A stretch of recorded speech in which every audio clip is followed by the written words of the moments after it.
La nostra proposta è estendere anche ai membri del governo e parlamentari la legge che prevede il reato di favoreggiamento dell'immigrazione clandestina. Tra poco su questo il commento del nostro direttore Baccialli. Nell'ex base missilistica di Conetta, dove sono ospitati 1200 migranti, è in costruzione l'11° capannone della struttura, un ampliamento che smentisce le promesse di svuotamento. Dopo gli scontri di Padova, sempre più difficile la posizione della maggioranza e interrogazione della Lega Nord al Senato, ha annunciato una serie di iniziative contro Giordani e il consigliere Ruffini. A Montebelluna l'arresto di un operaio albanese, non ho voglia di lavorare, urla, e poi colpisce il datore di lavoro con una livella. Famosa modella vicentina condannata dal tribunale per maltrattamenti in famiglia, lesioni nei confronti della madre, violenze che sarebbero andate avanti per anni. Ha guidato tranquillamente per oltre 40 anni senza aver mai conseguito la patente, 60enne scoperto dalla polizia locale, l'incredibile vicenda a Conegliano. Lunedì sera una fiaccolata contro il centro commerciale che potrebbe essere costruito di fronte al 500° castello del Cataio a due Carrare a Padova. La battaglia prosegue.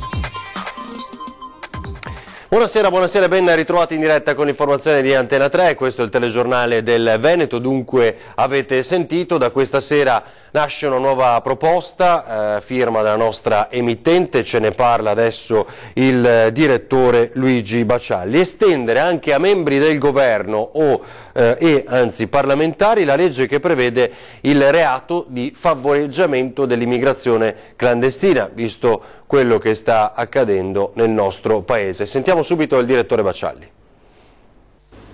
Continua il caos migranti, anzi si sta aggravando di giorno in giorno. 96.000 sbarchi in questi primi mesi del 2017, record storico a fine anno, e non potrà che essere così, visto che finora non si fa che annunciare chiusura di porti che non ci sono. Poco fa si è saputo che faranno una cabina di regia tra Ministero degli Interni e Associazione dei Comuni. Poi ci sono altre chiacchiere, altre parole che riguardano visti temporanei che permetterebbero ai migranti di andare in Europa e quindi l'Austria chiude le frontiere. Insomma, è un caos assoluto, è un caos totale. Noi vogliamo lanciare un macigno nello stagno. C'è una legge, la legge Bossi-Fini, che ha introdotto il reato di favoreggiamento dell'immigrazione clandestina e quindi è stata in qualche modo emendata la legge precedente, il testo unico del 98. Le responsabilità sono ovviamente previste dalla legge, riguardano le organizzazioni criminali che introducono illegalmente extracomunitari. Ci sono anche pene molto severe, dai 5 ai 15 anni di reclusione, e poi anche pene economiche molto pesanti che arrivano fino ai 20-30.000 euro per ciascuna persona portata illegalmente in Italia.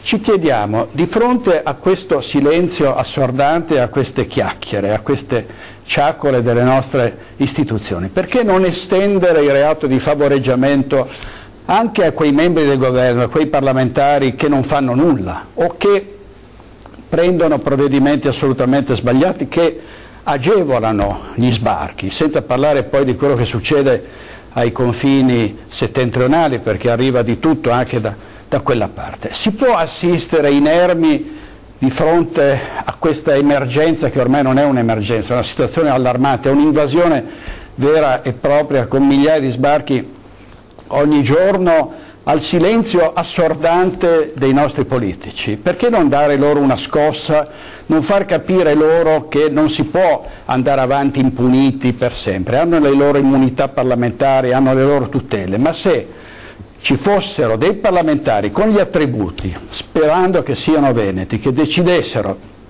di proporre questa legge, di fare un disegno di legge che estenda questo reato anche ai politici inermi o completamente incapaci, allora forse daremmo una scossa, daremmo un segnale molto importante. Quindi noi lanciamo questo macigno nello stagno, e se non dovessero esserci dei politici favorevoli che non dovessero attivarsi in questo senso, ricordiamo che ci sono anche le leggi di iniziativa popolare, basta raccogliere 50.000 firme per arrivare a varare una legge, e noi con le nostre 4 reti, possiamo, vi garantisco, fare un battage tale a favore di questa iniziativa che 50.000 firme le raccogliamo in un batter d'occhio o quasi. Quindi questa è la nostra proposta, andremo avanti nei prossimi giorni anche a sentire avvocati, a sentire i cittadini, a sentire i rappresentanti della politica locale e nazionale. Cerchiamo di vincere questa battaglia, perché altrimenti tra un po' ci troveremo completamente invasi, siamo già assediati con tutte le conseguenze del caso, tensione sociale, problemi occupazionali, problemi di ordine pubblico. Cerchiamo di fermare questo flusso nel rispetto delle persone che scappano, ma che devono scappare dalle guerre. Non possiamo ospitare, l'abbiamo detto centinaia di volte, migliaia di immigrati economici. Così il nostro direttore Luigi Bacialli, e su questo abbiamo cercato qualche opinione già nella giornata di oggi, interviste tra i cittadini, queste per esempio raccolte a Vicenza. I politici siano accusati del reato di favoreggiamento dell'immigrazione clandestina, visto per come stanno gestendo un po' la questione di immigrazione. Potrebbe essere un'idea? Potrebbe essere un'idea, ma come stanno gestendo, come stanno non gestendo la situazione, perché secondo me non la sta gestendo nessuno. Favoreggiamento sì, se c'è se c'è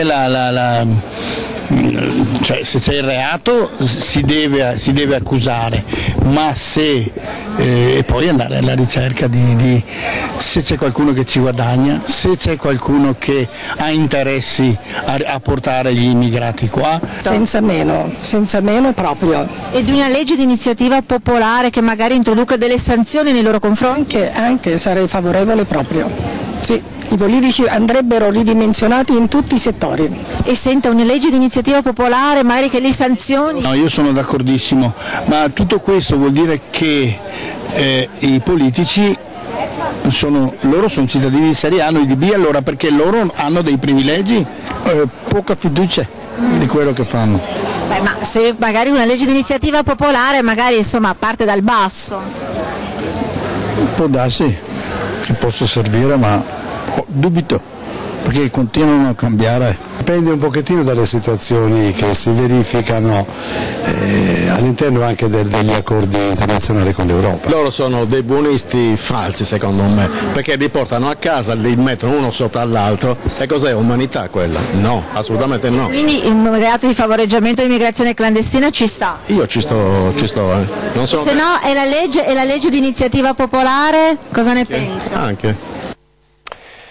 E intanto nell'ex base missilistica di Conetta, dove sono ospitati circa 1200 migranti, è in costruzione l'11° capannone, un ampliamento quindi che smentisce le promesse di svuotamento fatte anche solo poche settimane fa. Doveva essere chiusa, invece sarà ampliata. Ancora una volta le promesse del governo sulla base di Conetta si sono rivelate un puro spreco di fiato. Gli operai sono al lavoro per montare un nuovo capannone, l'11°, all'interno della struttura che attualmente ospita circa 1200 richiedenti asilo. E sono proprio i migranti i primi a protestare contro i nuovi arrivi nella base. Anche i profughi sono accorti delle incapacità di risolvere i problemi di questo governo e si stanno meravigliando di come continuano ad arrivare delle persone, dopodiché era stato promesso che questa base doveva essere chiusa in tempi piuttosto brevi. Secondo il sindaco Alberto Panfilio, gli investimenti nella base ammontano finora a circa 700.000 euro. Altro che chiusura, sbotta, poi i cittadini vengono da me a chiedere risposte che non posso dare. Sono esasperati, sono psicologicamente depressi e distrutti e non possono credere a quello che stanno vedendo, e cioè che tutti si sono girati dall'altra parte. Nei giorni scorsi, segnalano inoltre i sindacati di polizia, all'interno della base era scattato anche un allarme meningite, poi rivelatosi infondato. Il giovane è risultato avere una malattia molto simile ma per fortuna non infettiva. Stavolta è andata bene, commenta Mauro Armelao dell'UGL, ma queste condizioni non sono più accettabili. Ogni paese decide con un'azione governativa quale qual è l'obiettivo. Partiamo dall'obiettivo che la classe dirigente che governa questo Paese vuole avere e su quel obiettivo si devono creare le strategie. Questa è una strategia che porta all'obiettivo? No, punto. E in strada la battaglia di Padova era, ricorderete, nei giorni scorsi sul tema dello Ius Soli. Ora c'è tutta una polemica per la presenza di alcuni consiglieri comunali. Dopo gli scontri in piazza, l'altro versante politico, quello dell'ex maggioranza con Bitonci, chiede una serie di iniziative al sindaco Giordani, compreso il DASPO, ovviamente per allontanare, dicono, i consiglieri coinvolti.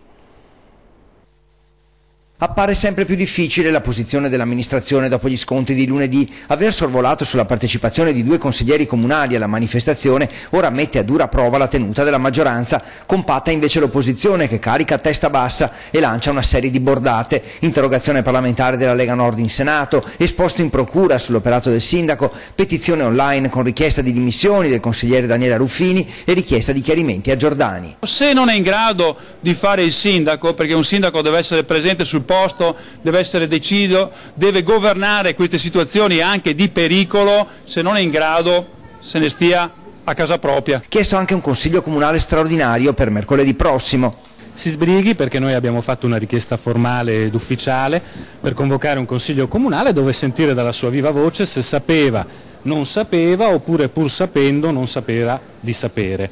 Noi riteniamo che sia un po' confusa in questo momento la situazione, a verbale nell'aula consigliare avrà modo di chiarirla. Vogliamo che la città sappia e che ogni consigliere si esprima e dica qual è la propria posizione. Vogliamo sentire dalla voce della Ruffini. Mi pare una maggioranza veramente posticcia che sta mal governando questa città dopo sole 2 settimane, un grande rammarico. Poi a rincarare la dose viene invocato il cosiddetto DASPO urbano per i 2 consiglieri, Ruffini e Ferro, che hanno partecipato alla manifestazione di lunedì. Applichi il DASPO urbano per tutti quei contestatori che hanno manifestato con violenza. Questo è quello che io penso, e che debba applicarlo subito con un atto scritto il prima possibile. Intanto a Montebelluna, siamo alla cronaca, un operaio 39enne albanese si rifiuta di lavorare e a un certo punto con una livella addirittura aggredisce il datore di lavoro. Ha colpito la testa il suo titolare con una livella di alluminio così forte da piegarla. Un operaio albanese di 39 anni, residente a Quarto d'Altino nel Veneziano, è stato arrestato ieri mattina dai carabinieri di Montebelluna in un cantiere edile di via dei Zanin. Poco prima delle 8, insieme a un connazionale e al titolare, un 46enne di Trevignano, a capo di un'azienda con sede a Quinto, stava eseguendo dei lavori in un'abitazione. Con il datore di lavoro è nato un diverbio, l'albanese ha minacciato di andarsene a casa, il titolare lo ha fermato. Poi, salito sul furgone per andare a fare delle commissioni, è stato aggredito. L'operaio ha prima preso a calci e pugni il mezzo, poi ha iniziato a colpire con la livella il titolare, che ha riportato un trauma cranico, ferite al cuoio capelluto e all'avambraccio sinistro per una prognosi di 18 giorni. Sul posto sono arrivati i carabinieri che hanno contestato all'albanese le accuse di danneggiamento e lesioni e lo hanno arrestato perché il 39enne ha così annullato il beneficio dell'affidamento fino a dicembre ai servizi sociali. Stamattina il processo per direttissima e la condanna a 7 mesi. Bella, bellissima, ma violenta evidentemente, tant'è che è stata condannata ora una famosa modella vicentina perché maltrattava da anni la madre. È stata condannata a 8 mesi e 20 giorni, pena sospesa con la condizionale Giacchi Gandolfi, 28enne, famosa modella vicentina. L'accusa era di maltrattamenti in famiglia e lesioni nei confronti della madre, che l'ha denunciata a gennaio dello scorso anno. Un rapporto familiare inizialmente tranquillo, trasformatosi in incubo per l'anziana madre. Aggressioni, botte, insulti e richieste di denaro erano diventati un'abitudine. Ieri la condanna con rito abbreviato. Torniamo nel Trevigiano, invece un corpo in un cassonetto, questo l'allarme lanciato, la segnalazione arrivata alle forze dell'ordine al 118 in mattinata, quindi immaginate è scattato l'allarme e l'intervento, anche perché era vicino a una scuola superiore, l'Itis Fermi. Vediamo poi com'è andata. Come ho fatto stamattina, ho fatto così e ho detto, Madonna, ma buttano anche indumenti qua dentro. E poi ho detto, no. E gli faccio, ma cosa fai qua? Tu, cosa fai qua dentro? E poi ho aperto gli altri bidoni, ho detto non è che ce ne sono altri qua dentro, e ho visto che gli altri erano liberi. Un corpo dentro a un cassonetto a Litis Fermi di via San Pelaio. Questo conteneva la prima richiesta di intervento al suo M118 stamattina alle 7:30. Quando sono andata a buttare il sacco della carta mi sono accorta che in un bidone del cartone c'era un ragazzo. Ho visto che un pochino le labbra erano un po' così, con gli occhi un po' aperti, ho detto allora è vivo. Io pensavo, Madonna, l'avranno picchiato e buttato qua dentro. L'ho pensato dentro di me. Sul posto ambulanza e volante della polizia, il giovane, risultato poi essere un pakistano di 23 anni, in realtà dormiva. Non è chiaro come sia finito lì. La scuola è stata aperta ieri fino alle 6 del pomeriggio, poi è stato chiuso tutto, sono stati chiusi i cancelli, quindi un'eventuale introduzione è avvenuta in maniera abusiva. Che lingua parlasse il personale della scuola non è riuscito a comprenderlo, pur avendo tentato con il francese, l'inglese e lo spagnolo. Faticava a stare in piedi e sembrava disorientato. Non è escluso che avesse deciso di dormire lì dopo una serata di bagordi. Non lo so, questo non poteva anche esserci soltanto risvegliato ed essere un po' intontito nel vedere tutte queste persone che si affannavano intorno a lui. A Venezia invece terraferma, la lotta al degrado impone al sindaco Brugnaro, da decisione di poche ore fa, la chiusura di alcuni negozi alle 18. Vediamo la reazione di residenti e commercianti. Giù le saracinesche alle 18. Dopo il via libera della prefettura, il sindaco Brugnaro ha firmato un'ordinanza che impone a 4 negozi mestrini di via Trento la chiusura anticipata. Si tratta dell'Asian African Market, il Marche Kossova, il Ma Italia Sass e la Sonalia Alimentari. Attraverso quello che è il decreto Miniti si è applicata questa prima ordinanza, quindi portando la chiusura a ore 18 di questi mini market che oggi insomma sembra che di giorno facciano appunto il mini market e di sera diventino dei locali. E ovviamente questo favorisce la presenza di un insieme di persone dedite non solo allo spaccio ma anche a un abuso forse dell'alcol, e che quindi creano disagi e situazioni che possono poi sfociare anche in realtà pericolose. Questo crediamo che sia un dovuto segnale del territorio e del fatto che questa amministrazione vuole essere ancora più incisiva per favorire riportare quella che è la serenità e la sicurezza nel nostro territorio. L'ordinanza sarà in vigore fino al 7 gennaio ed è arrivata anche grazie alla collaborazione e alle segnalazioni di residenti e comitati cittadini. Sapete che crediamo molto in quella che è la sicurezza partecipata e per cui le varie segnalazioni puntuali e precise da parte dei residenti, dei comitati e via ci hanno aiutato nell'acquisire ulteriori elementi e a volte anche a fare interventi di polizia mirati, proprio cogliendo anche in flagranza di reato i vari soggetti.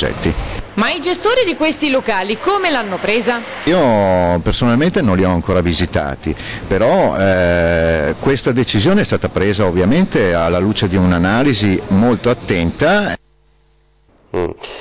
Ovviamente molti commercianti non sono contenti, invece i residenti sì, così a Venezia. Ora le perquisizioni e gli arresti invece in Toscana sui baby calciatori entrati in Italia con documenti falsi, inchiesta alle ultime ore. Un'inchiesta che tocca, senza che però ne sia coinvolta, anche la società del Cittadella. Una delle 3 perquisizioni ha interessato anche gli uffici del Cittadella Calcio. La polizia ha chiesto alla società del presidente Gabrielli di acquisire documentazione sul trasferimento di 2 giovani africani, tra cui l'attaccante Kouamé, oggi 19enne, che secondo le ipotesi di indagine sarebbe entrato nel nostro paese con documentazioni fittizie per ottenere, per le società che ne detenevano il cartellino di tesseramento, il Prato e la Sestese, profitti dalla vendita. La società Granata, attraverso il direttore generale Stefano Marchetti, si è detta totalmente estranea alla vicenda e specifica che il giocatore è tranquillo, sta svolgendo la preparazione. La società del presidente Gabrielli si è limitata a fornire i documenti richiesti, ma, ha aggiunto Marchetti, non possiamo sapere nulla di più di una vicenda che non ci riguarda. L'ivoriano Kouamé, arrivato in prestito l'anno scorso dal Prato, è oggi totalmente un giocatore del Cittadella. La polizia di Prato ha eseguito in mattinata 4 misure cautelari e numerose perquisizioni per immigrazione clandestina, falso documentale, eventuale favoreggiamento reale a carico di persone legate al mondo del calcio. Secondo l'accusa, gli indagati avrebbero procurato l'ingresso illegale in Italia di giovanissimi di origine africana, in particolare della Costa d'Avorio, producendo presso l'ambasciata italiana di Abidjan e poi presso l'ufficio immigrazione della questura di Prato documentazione falsa.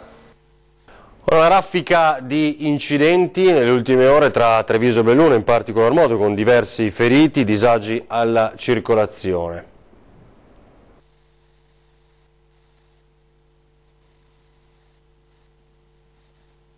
Raffica di incidenti tra Treviso e Belluno, diversi feriti, anche gravi. Questa mattina alle 8:30 lungo il Terraglio a Magliano Veneto, l'ultimo in ordine di tempo, con un SUV che ha tamponato questo furgone Daily che ha avuto la peggio insieme al suo automobilista, ricoverato d'urgenza in ospedale, e con il furgoncino rovesciatosi su un lato dentro a un burrone. Sono dovute intervenire 3 squadre dei vigili del fuoco da Treviso e da Mestre, autogru compresa, per mettere in sicurezza il luogo dell'incidente.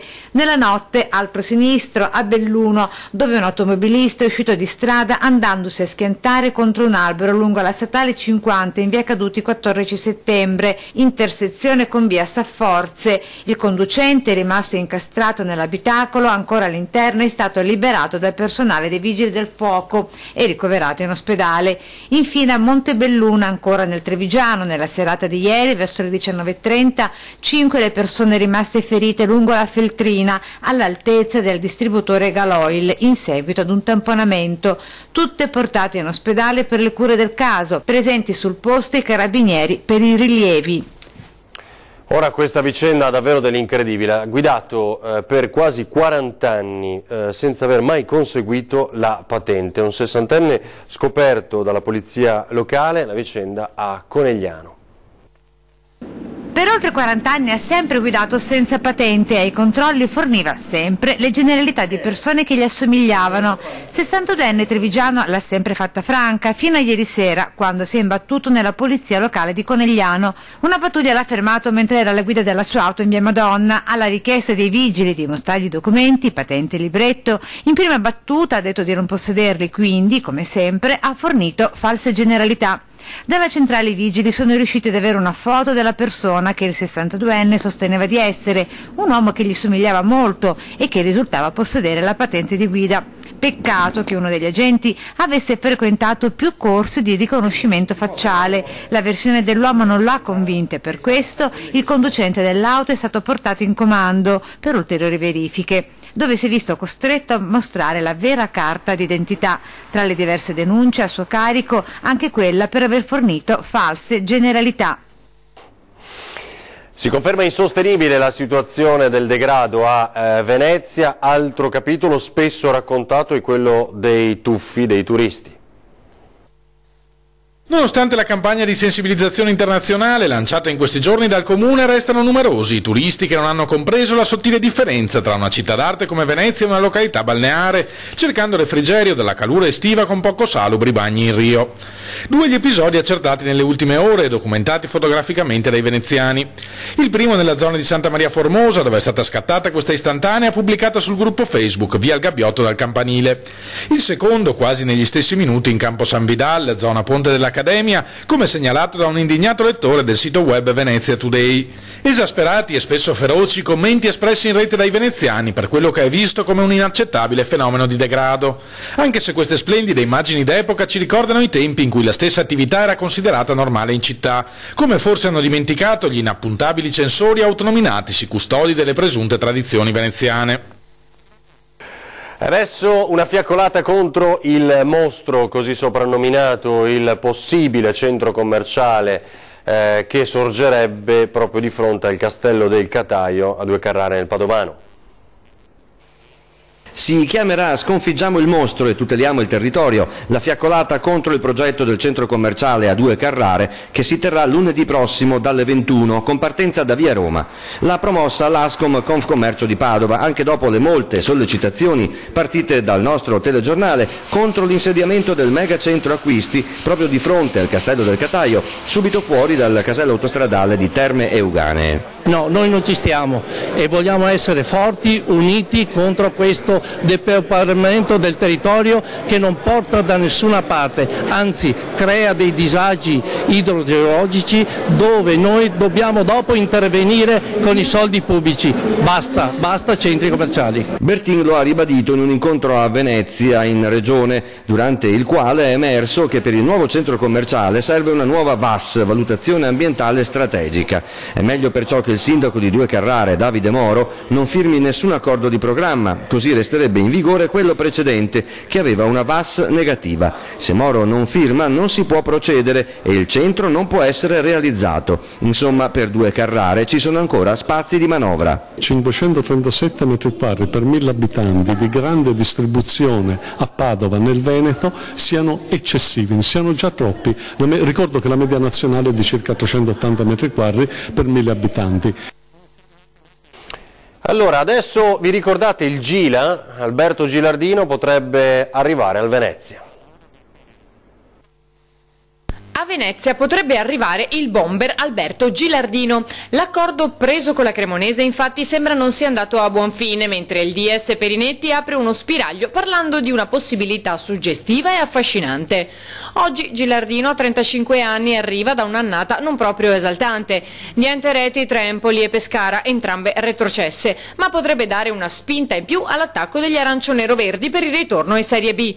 Il calciatore è uno che di gol ne ha fatti nel corso della sua carriera, 225 in 627 competizioni ufficiali tra campionati e tornei europei, senza dimenticare il mondiale vinto in Germania nel 2006, quando in squadra con lui c'era proprio mister Inzaghi. Nel frattempo è arrivata allo Stadio Penzo la commissione provinciale di vigilanza, che dovrà decidere sull'agibilità dell'impianto. E ricordo gli ospiti di 20 e 10 questa sera, si parla di turismo, ci saranno Cristina Magoga, general manager del settore, e Giuseppe Pat, che è presidente di Dolomiti Bus. Pochi giorni fa abbiamo seguito la vicenda del treno delle Dolomiti. È tutto per questa edizione del Telegiornale del Veneto, adesso le previsioni meteo per le prossime ore. Grazie, buona serata.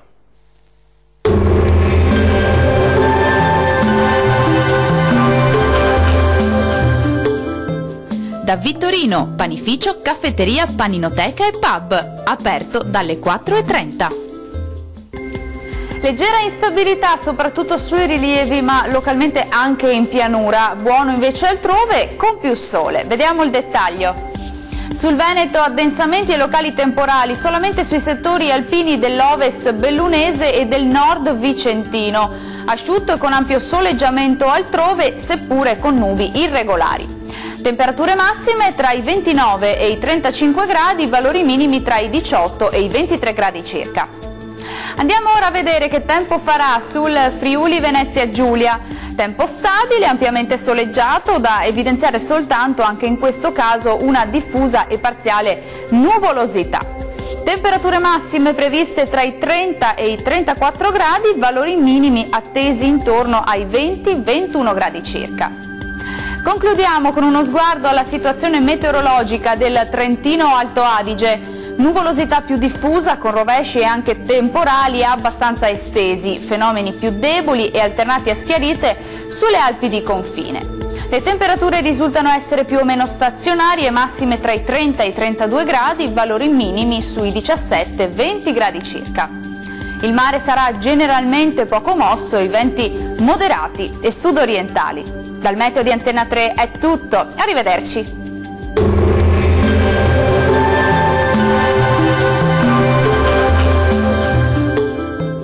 Da Vittorino, panificio, caffetteria, paninoteca e pub, aperto dalle 4:30.